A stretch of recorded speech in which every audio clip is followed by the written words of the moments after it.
15-20 युगांपासनं पांडुरंग परमात्मा तिष्ठत उभा आहे. आणि आजच्या दिवशीचं महात्म्यच असं आहे की या एकादशीला आणि आषाढीला भगवंत सांगतात, आषाढी कार्तिकी विसरू नका मज, आषाढी कार्तिकी विसरू नका मज, आषाढी कार्तिकी विसरू नका मज, आषाढी कार्तिकी विसरू नका मज, सांगत असे गुजा पांडुरंग, सांगत असे गुजा पांडुरंग, आषाढी कार्तिकी विसरू नका मज, आषाढी कार्तिकी विसरू नका मज.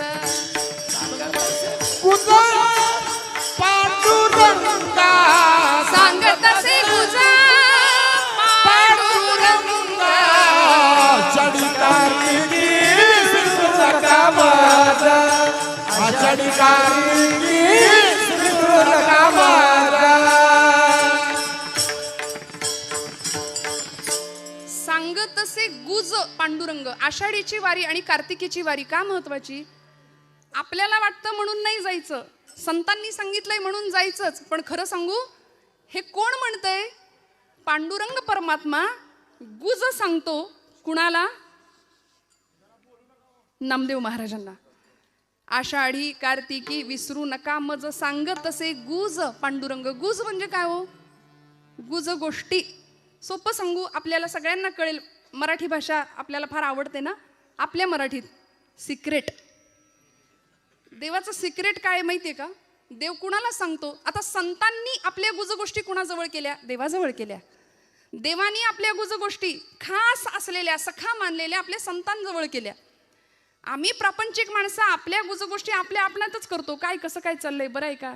आपल्या गप्पा सुद्धा यंदा पावसाळा कसा, हिवाळा कसा, उन्हाळा कसा, याच्यातच आम्ही रमलो. म्हणून तर ती नाती गोती ती गोत्यात आणतात. ती नाती आम्ही गमतीने म्हणतो, नात्यातली माणसं ना त्यातली असतात. मग बोलायचं कुणाशी हो? गंमत सांगू, लोकांतात असताना देवाचं बोलायचं, बरं का? लोकांतात असताना देवाचं बोलायचं आणि एकांतात असताना देवाशी बोलायचं. आहे की नाही? बाकी सगळ्या गोष्टी बाजूला ठेवूया. भगवंत स्वतः नामदेव महाराजांना सांगतात, आषाढी कार्तिकी विसरू नका मज नामया. भगवंत त्यांची व्यथा व्यक्त करतात. थोर प्रेमाचा भुकेला हाचे दुष्काळ तयाला. म्हणले माझ्याकडे येणारे सगळे व्यापारी आहेत मेले. काहीतरी पाहिजे, हा देवा आमचं हे कर ते कर, आम्हाला हे दे ते दे, मग तुझं फलान करीन, अमुक करीन, तमुक करीन. सगळे व्यापारी. पण प्रेम भावनेनी माझ्याकडे येणारी माणसं खूप कमी आहे. तीही त्रिभुवनी नाही मज कोणी. हे भगवंत स्वतः सांगतात. सांगे चक्रपाणी नामयासी. भगवंत स्वतः नामदेव महाराजांना सांगतात. म्हणून तर सखा होता भगवंतांचा नामदेव महाराज. म्हणजे प्रेम भांडारी होते. प्रेमाच्या गोष्टी भगवंत नामदेवांशीच करायचे. नामयाचे प्रेम केशवची जाणे, केशवासी राहणे नामया पाशी. असं दोघांचं सुंदर नातं होतं. म्हणून भगवंत सांगतात, कुणालाही नाही, नामदेव महाराजांना सांगतात की मला विसरू नका. एकादशी का करायची? उपवास आपण शब्द वापरतो, आपण म्हणतो उपास. खरं तर भगवंताच्या उप म्हणजे जवळ राहायला मिळणं आणि वास म्हणजे वस्ती करायला मिळणं म्हणजे उपवास. आम्ही उपवासाला, आपल्याकडे म्हणच आहे एकादशी आणि दुप्पट खाशी, नाही का? म्हणून तर उपवासाला आमच्या पुण्यामध्ये उपवासाचे 108 पदार्थ मिळतात. ते पुस्तक मिळतं रेसिपीचं. उपासाची कचोरी आहे, उपासाचा डोसा आहे, उपासाचा वडा आहे, उपासाची भजी आहे, उपासाचा अजून काय भाकरी आहे, ढोकळा आहे. बघा कसे उत्तर. म्हणजे हे सगळं झालंय आज, आहे की नाही? भरपूर ताट आमचं भरलेलं, कधी न भरलेलं असतं एवढं आजच्या दिवशी असतं. पुण्याजवळ कोडीत नावाचं गाव आहे. त्या गावचे महाराष्ट्राचे प्रसिद्ध साहित्यिक आचार्य अत्रे, प्रल्हाद केशव अत्रे, त्यांनी खूप सुंदर विडंबन केलं. ते म्हणाले, गुरुजी खूप सुंदर गातात बरं का. उपास मज लागला सखे ग बाई, उपास मज लागला. आहे ना सगळ्यांचा उपास? उपवास आहे ना? फराळ शब्दच असा आहे की म्हणताना तोंड गरगरीत होतंय आमचं. हंगामानुसार फळफळावळ असतेच. बरं, उपास म्हटलं की ते सगळं आम्हाला लागतं त्या दिवशी. म्हणजे भगर असू दे, साबुदाण्याची खिचडी असू दे, शेंगदाण्याची आमटी. हा प्रकार असा आहे की कितीही होता भगरीत तो खपतो. आणि इतकं सगळं, म्हणजे किती वाट्या संपल्या त्याचं काही भान राहत नाही. सगळं कॉन्क्रीट जॅम होतं एकदम आजच्या दिवशी, होतं की नाही? आणि एवढं करून चेहरा असा असतो, उपास आहे, काही गिळलंच नाही जणू. उपास मजला गला सखे ग बाई, उपास मजला गला. उकडले बटाटे 6 एकटीसाठी, मोजिल्या खारका 10. किस नुसता केला पहा सखे ग बाई, उपास मजला गला. उपास मजला गला सखे ग बाई, उपास मजला गला. दिवसभर सगळं झाल्यानंतर शेवटी हा उपास मज भोवला. जीव कासा विष झाला, नाहीच जमलं शेवटी. आणि मग दही भात मधुर चोपला सखे ग बाई, उपास मज लागला. त्यामुळे असा उपास काहीच कामाचा नाही. भगवंत हट्ट नाही करत हे सगळं माझ्यासाठी करा म्हणून. अहो, ज्या संसारामध्ये आम्ही स्वतः बांधले गेलोय तिथे भगवंत आम्हाला आठवत नाही. देवानी नाही आम्हाला बांधलं, सद्गुरूंनी नाही आम्हाला बांधलं, आम्ही स्वतःला बांधून घेतलं. सद्गुरू आणि भगवंत आम्हाला सोडवायला आलेत खरं तर. त्यामुळे इथे येऊन भक्तीच्या प्रांतामध्ये भगवंत बाजूला राहतो. प्रपंचामध्ये भगवंत कधी येतच नाही आमच्या. अत्यंत आवडीने प्रपंच करतो. आणि मग असं करता करता करता जे काही मागणी याचना आम्ही करतो ना, ती फक्त प्रापंचिकच असते आमची. काय मागायचं? नामदेव महाराज इतकं आगळं वेगळं सुंदर विलक्षण मागणं मागतात. प्रश्न असा आहे, 2 प्रश्नांची उकल करून मी पुढे जाणार. संतश्रेष्ठ नामदेव महाराजांनी भगवंताकडे मागणं मागितलं. नामदेवांनीच काय, अनेक संतांनी मागितलं. तुकोबांनी मागितलं, ज्ञानोबरायांनी मागितलं. समर्थ रामदास स्वामी म्हणतात, कल्याण करी रामराया जनहित विवरी, तळमळ तळमळ होतची आहे तुझा तूची सावरी. माऊलींचं पसायदान प्रसिद्ध आहे. विश्वाचे आर्त माझ्या मनी प्रकाशले असं म्हणणारे ज्ञानोबराय जगाच्या कल्याणाकरता विश्वात्मक भगवंताकडे पसायदान मागतात.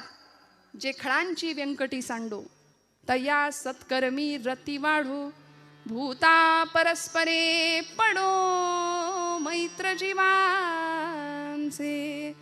खळांची व्यंकटी सांडू दे, दुष्टांचा दुष्टपणा नष्ट होऊ दे म्हणाले. इतकं उदात्त. जगाच्या पाठीवर इतकं ताकदीचं मागणं कुणीच नाही मागितलं.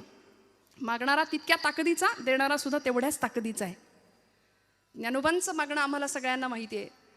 ज्यांचा अभंग आपण निरूपणाला घेतलाय त्या नामदेव रायांचं पसायदान प्रसिद्ध आहे. आकल्पायुष्य भावे तया कुळा, माझिया सकळा हरिचिया दासा. हे नामदेवांचं मागणं प्रसिद्ध आहे. प्रश्न असा आहे, संत का मागतात? जर संत आहेत तर ते मागतात का? मागायची गरज का पडते? कारण भगवद्गीतेच्या 12व्या अध्यायामध्ये भगवंताला मला प्रिय भक्त कोण आहे याचं उत्तर भगवंत सांगतात ना. अनपेक्ष शुचिर दक्ष उदासीनो गतव्यथा सर्वारंभ परित्यागे यो मद्भक्ता समे प्रिय. अनपेक्ष, ज्याची कुठलीच अपेक्षा नाही. आणि भक्तीचं सगळ्यात मोठं लक्षण आहे निष्काम, काहीच नको. सध्या मिशनपेक्षा कमिशनला जास्त महत्व आहे. निष्कामता भक्तीमध्ये नाही ना. त्यामुळे अशी निष्कामता ज्याच्याकडे आहे तो भक्त मला प्रिय आहे असं जर भगवंत म्हणतात तर संतांनी का मागितलं? त्याचं कारण मला असं पहिलं वाटतं की देवच मागे लागला माग माग म्हणून. अहो, देवच मागे लागले, काहीतरी मागा काहीतरी मागा. भानुदासांच्या मागे भगवंत लागले होते, महाराज काहीतरी मागा. पण भक्तीतलं सामर्थ्य भानुदास महाराजांचं असं होतं, ज्याला आपण ॲटिट्यूड म्हणूया नाही का, असं सुंदर कॉन्फिडन्स होता. म्हणाले, देवा मला काहीच नको, तुलाच काही हवं असलं तर तू माझ्याकडे घे मागून, तुला काही हवं असेल तर मागून घे. आणि भगवंत तिथे याचकाच्या भूमिकेमध्ये राहतात आणि आपल्या भक्ताला म्हणतात की मला तुमच्या कुळात अवतार घ्यायला, जन्म घ्यायला परवानगी द्या. मग भानुदासाचे कुळी महाविष्णूचा अवतार एकनाथ बाबा जन्म घेतात त्या कुळामध्ये. त्यामुळे काही नियम, वाचिक नियम आणि मानसिक नियम सांगत असताना संतश्रेष्ठ श्री नामदेवराय महाराज, पांडुरंग परमात्मा ज्यावेळी विचारतो नामदेवा काहीतरी मागा काहीतरी मागा, नामदेव महाराज पहिला नियम सांगतात भगवंतांना अभंगाच्या प्रथम चरणात. देह जावो अथवारा हो, देह जावो अथवारा हो, देह जावो अथवारा हो, देह जावो अथवारा हो.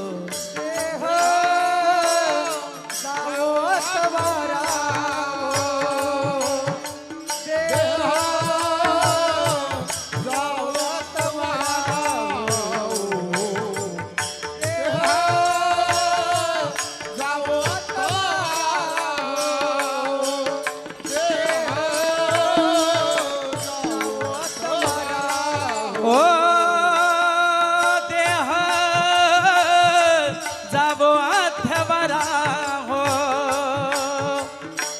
देह जावो अथवारा हो देह जावो अथवारा हो देह जावो अथवारा हो देह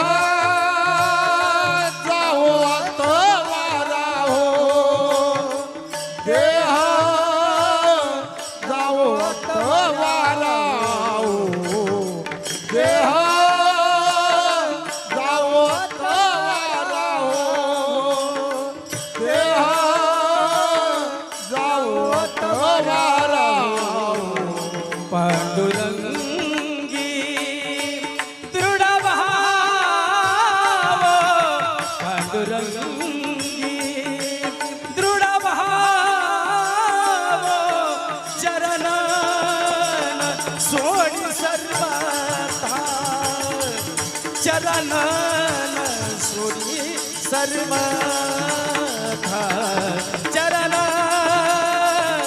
सोडी सर्वथा चरण सोडी सर्वथा पांडुरंगे दृढ भाव पांडुरंगे दृढ भाव चरण सोडी सर्वदा चरण सोडी सर्वदा चरण सोडी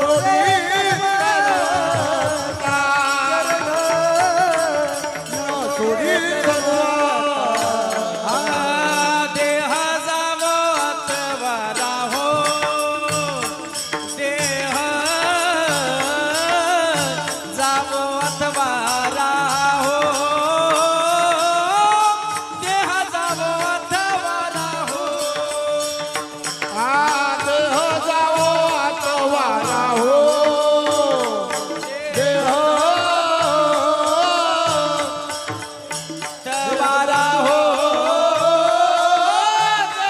जावो अथवारा हो पांडुरंगी दृढ भाव पांडुरंगे दृढ भाव पांडुरंगी दृढ भाव पांडुरंगे दृढ भाव चरणन सोडी सर्वथा चरण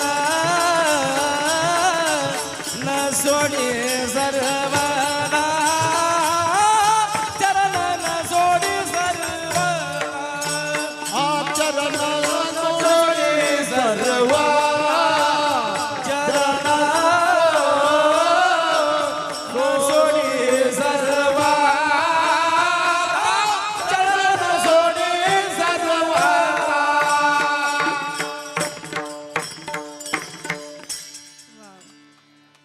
वाचवा वाचवा काटकसर नका करू बरं का आवडल्यानंतर दाद मनापासून आली पाहिजे आणि ती छान दिलखुलासपणे दिली गेली पाहिजे. टाळ्या वाजवा ना जोरदार. देह जावो अथवा राहो पांडुरंगी दृढ भावो चरणन सोडी सर्वथा आण तुझी पंढरीनाथा. संतश्रेष्ठ नामदेवराय महाराज म्हणतात की देवा कायिक नियम सांगितला, माझा नियम आहे भगवंता, देह जावो अथवा राहो, माझा देह गेला तरी चालेल राहिला तरी चालेल फरक पडत नाही, पण देह जावो अथवा राहो पांडुरंगी दृढ भावो, तुझ्या चरणांवरती तुझ्या नामाशी तुझ्या गुणांशी माझं सख्यत्व जुळलं गेलं पाहिजे भगवंता, मी तुझ्या अनुसंधानातच कायम राहिलो पाहिजे. ही नामदेव महाराजांची वाचिक नियमावली आहे, कायिक नियमावली आहे बरं का. कायिक तप देहाचं तप आहे की भगवंतासाठीच हा देह समर्पित करणार आहे. मना चंदनाचे परित्वा झिजावे समर्थ म्हणतात. देह या शब्दाचा अर्थच असा आहे यद्दहते नित्यम तद देहम, जो सतत जळतोय त्यालाच म्हटलंय देह. नामदेव महाराजांना माहिती आहे हा देह जाणार आहे, देह जाईल जाईल त्यासी काळोबा खाईल. देह हे काळाचे धन कुबेराचे, तेथे मनुष्याचे काही आहे, संपणार आहे. नामदेव महाराज म्हणतात देह संपला तरी चालेल, राहिला तरी चालेल, पण तुझ्याशी अनुसंधान आमचं असलं पाहिजे. देह जाओ अथवा राहो पांडुरंगी दृढ भावो. तो भाव आमचा तुझ्या चरणांजवळ दृढ असला पाहिजे. आणि असा देह यद दहते नित्यम तद देहम. तुम्ही म्हणाल कुठे काय जळतंय, देह जळतो म्हटलं ना मी आता. तुम्ही म्हणाल कुठे काय जळतंय, आता अजून थंडी म्हणावी अशी नाही सुरू झाली, पण आता हिवाळ्याचे दिवस सुरू होतील आणि काय जळतंय सांगताय. खरं आहे ना, जळतं बरं का. रोज आपण भोजनाला बसल्यानंतर भूक लागते, आतमध्ये अग्नी आहे प्रत्येकाच्या, तो अग्नी पेटलेला आहे, प्रज्वलित आहे, म्हणून आम्ही इथं बसलोय, चालतोय, उठतोय, फिरतोय. तो अग्नी एकदा विझला की लोक म्हणतात उचला, आहे की नाही. आज समाजामध्ये अशी मंडळी आहेत की देव आहे की नाही याच्यातच अडकलेली आहेत. अजून देव आहे की नाही यात चर्चा फिरतायत, पण देव आहे की नाही याच्यावर विचार करणाऱ्यांना बाबा महाराज सातारकर फार सुंदर सांगायचे. ते म्हणायचे तुम्ही देवाला माना किंवा मानू नका, पण त्यांनी तुम्हाला मानले एवढं लक्षात ठेवा. आणि ज्या दिवशी तो आपल्याला मानणार नाही त्या दिवशी आपल्या घरासमोर सुद्धा गर्दी जमेल. विठ्ठल विठ्ठल विठ्ठल.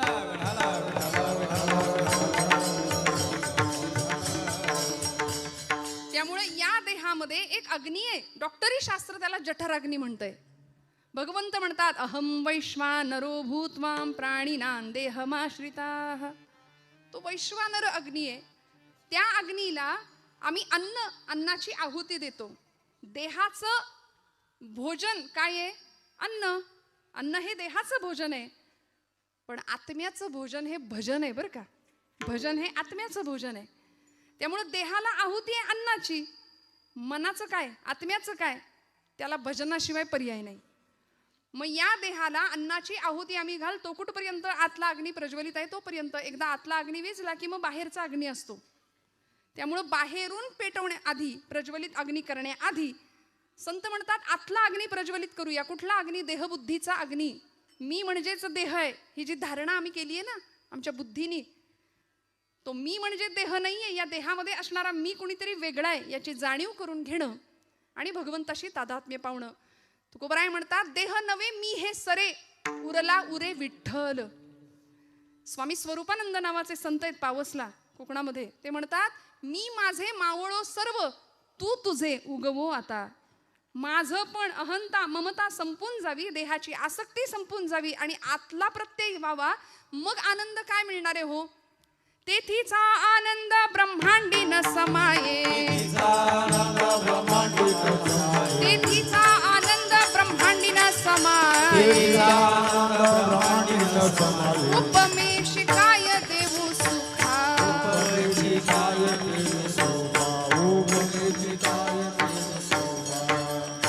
अंतरीची ज्योती प्रकाशली दीप्ती, मुळीची जी होती आच्छादिली. आतली ज्योत प्रज्वलित होणं. आणि एकदा का ती ज्योत प्रज्वलित झाली की मग सोहिरोबानाथ म्हणतात तेथे कैची दिवस राती, तयाविण नेत्रपाती हलवू नको रे.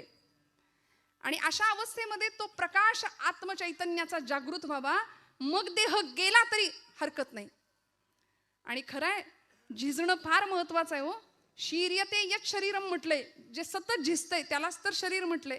25व्या वर्षी जी देहाची अवस्था आहे ती 75व्या वर्षी नाही. नामदेव महाराज म्हणतात मी देहाची नश्वरता मानतो, मला माहिती आहे देवा देह गेला तरी चालेल, पण तुझं अनुसंधान सुटता कामा नये. पांडुरंगी दृढ भावो. काय अवस्था होती. आजचा जन्मदिवस आहे नामदेव महाराजांचा. भगवंतावर नितांत प्रेम करावं, भगवंताशी बोलावं, खेळावं, नवे वेळ आली तर भांडावं सुद्धा भगवंतासोबत. जन्म झाला पंढरपुरामध्ये, गोणाई मातेला दृष्टांत झाला पांडुरंग परमात्म्याचा की माझ्या पंढरपुरामध्ये येऊन राहा. आणि मग गोणाई मातेनी हट्ट करावा की मला पंढरपूरला जायचंय. पंढरपूरला ही सगळी मंडळी येतात. पंढरपुरामध्ये आल्यानंतर कार्तिक शुद्ध एकादशीचा म्हणजे आजचा दिवस, संतश्रेष्ठ नामदेव महाराजांचा जन्म, भगवंताच्या नामासाठी हा अवतार होता. नामाचाच प्रचार प्रसार पुढच्या काळामध्ये केला, म्हणून नाव सुद्धा ठेवलं नामदेव. असा भक्तीचा पताका भक्तीची हातामध्ये घेतली, जिला एक टोक होतं नामाचं, एक टोक होतं ज्ञानाचं आणि दांडा होता तो भक्तीचा. म्हणून धर्माची पताका असते बरं का, झेंडा पक्षाचा असतो. त्यामुळं धर्म पताका संतांनी हातामध्ये घ्यावी आणि अवघं भारत भ्रमण करावं. नामदेव महाराजांचं इतकं विलक्षण कार्य आहे. आजच्या दिवशी त्यांचं स्मरण नाही केलं, खरं तर त्यांचा अभंगही त्याच कारणासाठी घेतलाय, तर आपली मोठी चूक ठरेल. 5 वर्षाचे होते नामदेव महाराज, फक्त अलौकिक सिद्धी 5व्या वर्षी. आणि नामदेव गाथा म्हणजे स्वतःच जणू काही आत्मचरित्र लिहावं नामदेव महाराजांनी, की ज्या पद्धतीने अनुभव व्यक्त करावे, कशा पद्धतीने भगवंत आपल्याशी बोलत होते, कशा पद्धतीने खेळत होते, कशा पद्धतीने मी भगवंताशी भांडत होतो. 5व्या वर्षी अलौकिक सिद्धी प्राप्त करावी. नामदेव महाराजांनी सकाळची वेळ, दामाशेटी पहाटे उठलेत आणि नामदेव महाराजांना सांगतायत, उठवलं, नामया आजचा नैवेद्य पांडुरंगाला तू अर्पण कर बरं, मी गावाला चाललोय, परगावी चाललोय. पूर्वीची मुलं आई वडिलांचं ऐकायची, आता असं सांगावं लागेल या गोष्टी, म्हणून मी हात जोडून जिथं जाते तिथे माता भगिनींना सांगते, आपल्या लेकरांना कीर्तनाला घेऊन या. काळाची खूप मोठी गरज आहे, ती खूप मोठी. आमच्या पोरांच्या आयुष्यात दुसरं काही नसतं. सकाळी टीव्ही, दुपारी टीव्ही, संध्याकाळी टीव्ही, रात्री टीव्ही, नाहीतर मग मोबाईल हातामध्ये आहे. या पलीकडे जाऊन जीवनाचं तत्वज्ञान संतचरित्रांच्या माध्यमातून कळायचं असेल तर या धर्ममंडपाखाली लेकरांना घेऊन आलंच पाहिजे, यावंच लागेल आपल्याला. नामदेव महाराज कधी कळतील आम्हाला? 5 वर्षाचे होते नामदेव महाराज. आई वडिलांनी सांगितलं, नामय्या देवाला नैवेद्य अर्पण करायचंय तुला. ऐकलं. 5 वर्षाचे होते. आईच्या मागे पहाटे बसणं लागले, आई आई लवकर लवकर, पांडुरंगाला भूक लागली असेल, त्याच्याही आधी मला भूक लागली आहे, लवकर जेवायला दे, लवकर नैवेद्याचं ताट तयार कर. गुणाई मातेनी तयार केलं नैवेद्याचं सुंदर ताट आणि केळीच्या पानाने झाकून दुडू दुडू दुडू धावत राऊळामध्ये आलेत नामदेव महाराज. पांडुरंगाच्या समोर उभे राहिले, मंडल केलं, ताट ठेवलं, पाणी फिरवलं. करा सुरुवात म्हणले, आता करा सुरुवात देवा. तर एवढ्या अर्जवानी देव उठणार आहे का हो? देव जेवणार आहे का हो? इथं माणसातल्या माणसाशी आम्हाला नीट वागता येईना, बोलता येईना. पाषाणातला देव आमच्याकडून कधी उठणार? पण नामदेवांचा अर्जव काय होतं? देह जावो अथवा राहो, पांडुरंगी दृढ भावो. भगवंता पांडुरंगा, रोज माझे वडील येतात. किती वय आहे? 5 वर्षाचं वय आहे फक्त. आपल्या घरातलं आठवून बघा, 5 वर्षाचं लेकरू. 5व्या वर्षी नामदेव महाराज सांगतात, पांडुरंगा माझे वडील आज गावी गेलेत, रोज ते येतात आणि आज मी आलोय, म्हणून हे बघ बऱ्या बोलानं पटकन जेवण कर, उशीर झालाय, मी लवकर उठलोय तुला नैवेद्य द्यायचा म्हणून. जेव रे बाबा, उशीर करू नको. सगळे उपाय करून झाले तरी पांडुरंग हलेना, बोलेना, उठेना. आणि एक क्षण असा यावा, तितिक्षा काय असते, निष्ठा काय असते आणि दृढ भाव काय असतो. पांडुरंगी दृढ भावो काय असतो? नामदेव महाराज म्हणतात, देवा जर आता जेवला नाहीस ना बऱ्या बोलानं, तर इथं या पायरीवर डोकं आपटून जीव देईन म्हणाले. आणि धावले ना. पायरीवर डोकं आपटणार, लागलंच नाही डोक्याला. मऊसर हात डोक्याखाली लागला आणि गाभाऱ्यातनं आवाज आला, नामदेवा दगडाचा देव कधी जेवतो का रे? नामदेव महाराज हुशार होते. नामदेव महाराज म्हणले, पांडुरंगा दगडाचा देव कधी बोलतो का रे? बोललास? बोललास? चल चाटून पुसून स्वच्छ कर. सगळं ताट स्वच्छ करायला लावलं देवाला आणि रिकामं ताट घेऊन नामदेव महाराज घरी येतात. गुणाई माता सांगते, नामया एवढा धीर नाही का रे धरवला कार्ट्या? सगळं संपवलंच नैवेद्याचं ताट. आई मला भूक लागली, लवकर जेवायला वाढ. गुणाई माता म्हणते, अरे जेवलास ना तिथे? नाही ग आई, ज्याच्यासाठी होतं तो जेवलाय. कोण? देव जेवला? हो आई, देव जेवला. नामदेवा खोटं बोलायला लागलास का रे? अगं आई नाही ग बाई, ज्याच्यासाठी होतं तो जेवला. कुणी बघितलं? अगं कुणी कशाला बघायला पाहिजे? या या डोळ्यांनी मी ग पाहिला, या या डोळ्यांनी मी ग पाहिला, देव जेवला ग देव जेवला, देव जेवला ग देव जेवला,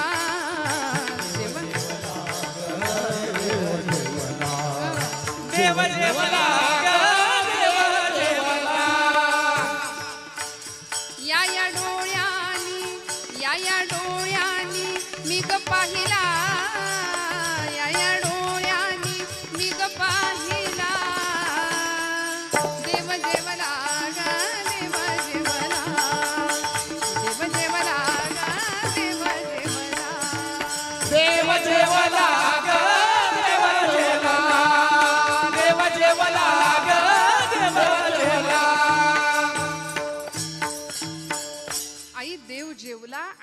5व्या वर्षी भगवंतांनी यांच्याकडून जेवण करावं. आपल्याकडून जेवतात का? कधी कोणी जेवलंय बघा, आठवून बघा.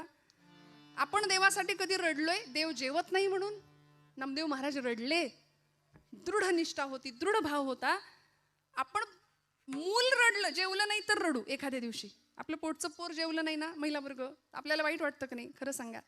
पण देवच जेवला नाही म्हणून आपण रडतोय का? नाही ना, नाही रडत आपण. देव जेवला म्हणून रडत नाही. नामदेव महाराज रडले देव जेवत नाही म्हणून. संत रडले भगवंतासाठी आणि अत्यंत आर्त स्वराने प्रार्थना करावी भगवंतांची. तेव्हा भगवंताला यावं लागायचं. पाषाणातलं चैतन्य जाग करण्याचं सामर्थ्य संतांकडे होतं. देह जावो अथवा राहो पांडुरंगी दृढ भावो.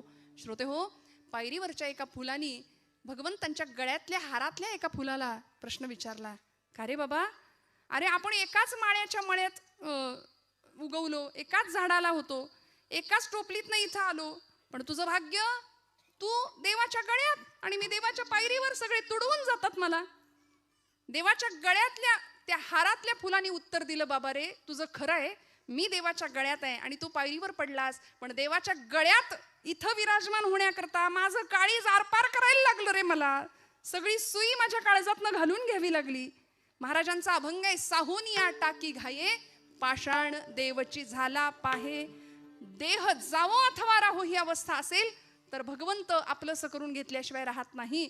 आणि मग एकदा त्या चरणांची आसक्ती किंवा त्या चरणांचा आनंद मिळाला तर परिणाम काय होतो? नामदेव महाराज अभंगाच्या दुसऱ्या चरणात सांगतात. चरण सोडी तरवता, चरण सोडी तरवता, चरण सोडी सर्वथा, चरण सोडी सर्वथा, चरण सोडी तरवता, चरण सोडी तरवता, चरण सोडी सर्वथा, चरण सोडी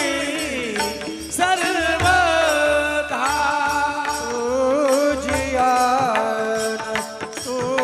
तुझियान पंढरीनाथ चरण सोडी सर्वता, चरण सोडी सर्वता. तुझिया पंढरीनाथा, तुझिया पंढरीनाथा, चरण सोडी सर्वथा, चरण सोडी सर्वथा, चरण सोडी सर्वथा. तुझिया पंढरीनाथा, तुझिया पंढरीनाथा, तुझिया पंढरीनाथा. चरण सोडी सर्वता, तुझियान पंढरीनाथा, तुझियान पंढरीनाथा, तुझियान पंढरीनाथा.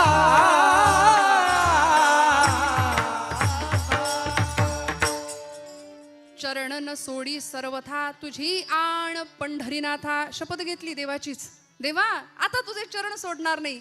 आता तू गवसलास, तू प्राप्त झालास, आता तुला सोडणार नाही. जनी म्हणे बा विठ्ठला आता जीवेन सोडी तुला. ही जनाबाईंची पण अवस्था होती. काय आहे असं त्या चरणा सुखामध्ये? काय सांगू तुझ्या चरणीच्या सुखा, अनुभव ठाऊका नाही तुझं देवा. तुलाच माहिती नाही तुझ्या इथे काय आनंद आहे. का उभा राहिला देव विटेवर? भक्तांच्यासाठी तिष्ठत उभा राहिला. आणि प्रेमाचा भुकेला असलेला भगवंत, त्या भगवंताची ओढ खऱ्या संतांना लागली. त्या चरण सुखासाठी सगळी मंडळी आषाढी कार्तिकीची वाऱ्या करू लागली भगवंताला बघण्याकरता. काय आहे असं त्या भगवंताच्या दर्शनामध्ये काय मिळालं? नाथबाबांनी फार सुंदर सांगितलं, कृष्ण मूर्ती होय गे, कळो आली सोय गे, प्राणाचाही प्राणू पाहता, सुख सांगो काय गे, तुळशी माळ गळा गे, कस्तुरीचा टिळा गे, तुळशी माळ गळा गे, कस्तुरीचा टिळा गे. तुळशी माळ गळा कस्तुरीचा टिळा, तुळशी माळ गळा कस्तुरीचा टिळा.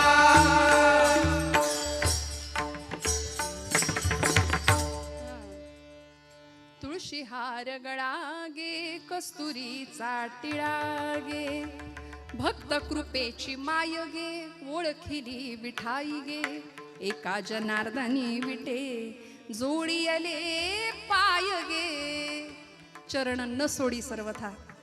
नाथांनी काय केलं? एका जनार्दनी विटे, जोडी आले पाय गे, तुळशी माळ गळा गे, कस्तुरीचा टिळा गे. संतांनी सांगितलं, जसं एखाद्या भ्रमराला, त्या कमळाला कळत नाही माझ्याकडे काय आहे, पण भ्रमराला कळतं, कुमुदिनी काय जाणे, परिमळ भ्रमरा सकळ भोगीतासे, कुमुदिनी काय जाणे. भगवंतांच्या चरण सुखामध्ये नेमकं काय आहे? सगळ्या सुखांचा आगर असलेला परमात्मा, त्याच्या चरणाचं वेड संतांना लागलं, म्हणून आता तुझे चरण सोडणार नाही. नामदेव महाराज म्हणतात, चरणन सोडी सर्वथा, आण शपथ त्याचीच घेतली, आण तुझी पंढरीनाथा, देवा माझे मन लागो तुझे चरणी, देवा माझे मन लागो तुझे चरणी, संसार व्यसनी पडो नेरी, संसार व्यसनी पडो नेरी, संसार व्यसनी पडो नेरी. नामस्मरण घडो संत समागम, वाऊगाची भ्रम नको देवा. नाथांचं मागणं आहे. आज या कायिक आणि वाचिक मानसिक मागण्यामध्ये, नियमामध्ये संतश्रेष्ठ नामदेव महाराज सांगतात, हा मानसिक नियम आहे बरं का. चरणन सोडी सर्वथा, आण तुझी पंढरीनाथा. या मनानी धाव कुठं घेतली पाहिजे? तुकोबराय सांगतात, मना तेथे धाव घेई,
आहे विठोबाची माई, आहे विठोबाची माई. डोळे तुम्ही घ्याले सुख, डोळे तुम्ही घ्याले सुख.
पांडुरंगी दृढ भावो चरण न सोडी सर्वथा तुझी आण पंढरीनाथा.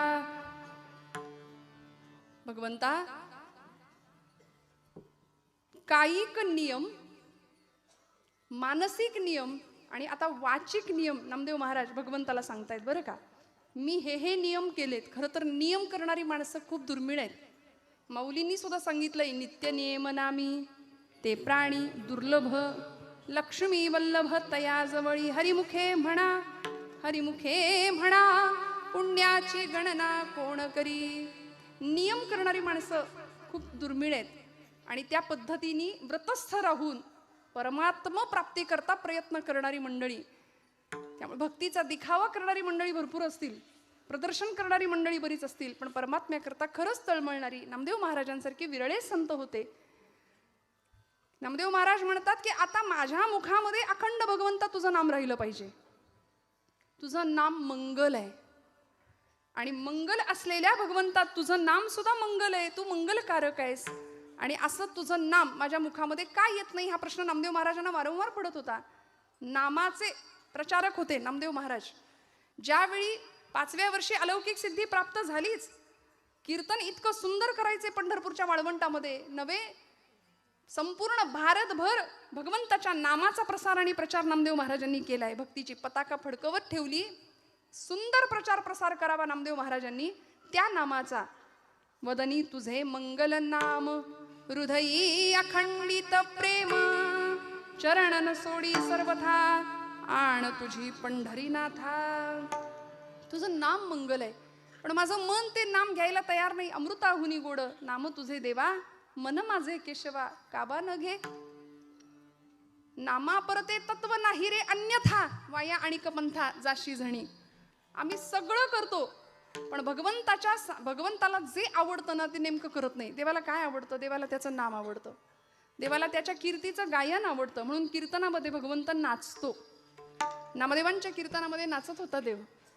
इतका नाचत होता की पितांबर सुटलं तरी सुद्धा त्याचं भान नाही त्याला राहायचं. एकची टाळी झाली चंद्रभागे वाळवंटी, माझा ज्ञान राजा गोपाळासी लाया वाटी, माझा ज्ञान राजा गोपाळासी लाया वाटी. एकच टाळी झाली चंद्रभागे वाळवंटे, माझा ज्ञान राजा गोपाळासी लाया वाटी, माझा ज्ञान राजा गोपाळासी लाया वाटी. ओ नामदेव कीर्तन करी पुढे देवनाथ पांडुरंग, जनी म्हणे बोला ज्ञान देवा भंग, जनी म्हणे बोला ज्ञान देवा भंग. नामदेव कीर्तन करी पुढे देवनाथ पांडुरंग, जनी म्हणे देवा ज्ञान देवा भंग, जनी म्हणे देवा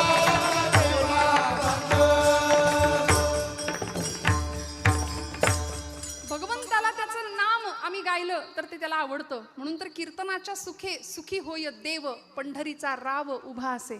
त्याला त्याचं कीर्तन आवडतं. मला सांगा, आपले नसलेले गुण लोकांनी गावेत असं आपल्याला वाटतं की नाही? जागे आहेत का आपण? आपण जागे आहेत ना? मी असं म्हटलं, आपले नसलेले गुण लोकांनी गावेत असं आपल्याला वाटतं की नाही? हा, मग त्याचे म्हणजे बघा, लोकांनी आपल्याला चांगलंच म्हटलं पाहिजे हा अनेकांचा समज असतो, धारणा असते. आमच्या महिला वर्गावर तर बऱ्याचदा एक असं एक आमच्याबद्दल असं बोललं जातं की 4 कोडोलीच्या बायका एकत्र आल्या समजा की त्यांच्याकडं सगळं कोडोलीचं वर्तमानपत्र मिळेल. तुम्ही म्हणाल ताई महिला कीर्तनकार असून तुम्ही आमची निंदा करता. निंदा नाही करत. सांगू का, आपल्यावरचा हा जो ठपका आहे ना, आपली निंदा करतात ना, जरा बाजूला करूया. काही चर्चा भगवंताच्या नामाशीच नामासंदर्भात काही बोलता येतंय का? बोलू ऐसे बोल. नामदेव महाराज म्हणले, जेणे बोले विठ्ठल डोले. आमचं बोलणं असं असू दे की दुसऱ्याच्या हृदयातला विठ्ठल परमात्मा डोलला पाहिजे. कधीतरी आपण असं बोलूया. म्हणजे आमच्या चर्चा असं असतात, तिचं काय झालं, ती कुणाबरोबर गेली आणि ती तशीच तुला म्हणून सांगते, कुणाला सांगू नको. हे सगळ्यांना सांगतो आम्ही.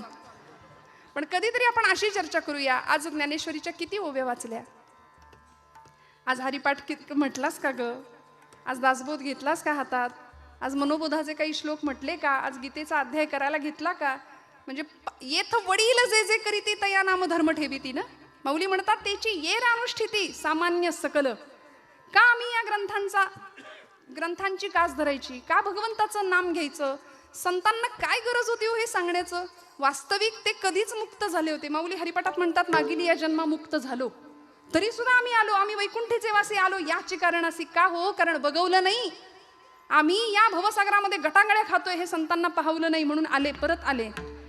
आणि तुमचं माझं कल्याण व्हावं याकरता 9000 ओव्यांची ज्ञानेश्वरी दिली माऊलींनी आमच्यासाठी. जगाने दिलेले सगळे आघात सहन केले, पण अशी अक्षरं तुमच्या माझ्यासाठी दिली. ती अक्षरे नवती देखा ब्रह्मसाम्राज्य दीपिका अर्जुना लागी चितकळिका प्रगटली असे तुकोबराय म्हणतात. एकेका अक्षरात आहे माझा रमाकांत. इतकं सामर्थ्य आहे प्रत्येक अक्षराचं. प्रत्येक अक्षरात भगवंत आहे. आणि ते सगळं आम्ही बाजूला ठेवतो. आपण डॉक्टरकडे जातो बरं का. काही दुखणं खुपणं आलं की आम्हाला तो डॉक्टर नावाचा देव त्यावेळी आठवतो. डॉक्टरांकडे आम्ही जातो. मग डॉक्टर काय करतात?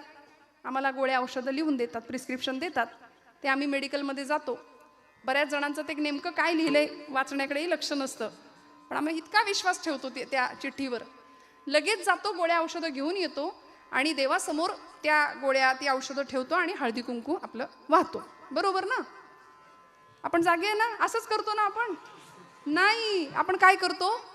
औषधं घेतो. जो काही कोर्स असेल 4 दिवसाचा 5 दिवसाचा तो आनंदाने. का? विश्वास आहे. डॉक्टरवर विश्वास आहे आमचा. मग अहो तुमच्या माझ्या कल्याणाकरताच ज्यांनी जन्म घेतलाय त्या संतांनी टाहो फोडून सांगितलं, नाम परते तत्व नाही रे अन्यथा. नाम परते तत्व नाही रे अन्यथा. नाम परते तत्व नाही रे अन्यथा. नाम परते तत्व नाही रे अन्यथा. वाया आणि पंथा जाशी झणी. वाया आणि पंथा जाशी झणी. हरिमुखे म्हणा, हरिमुखे म्हणा, हरिमुखे म्हणा, हरिमुखे म्हणा, हरिमुखे म्हणा, हरिमुखे म्हणा, हरिमुखे म्हणा, हरिमुखे म्हणा. हरिमुखे म्हणा, हरिमुखे म्हणा, हरिमुखे म्हणा, हरिमुखे म्हणा, हरिमुखे म्हणा, हरिमुखे म्हणा, हरिमुखे म्हणा, हरिमुखे म्हणा.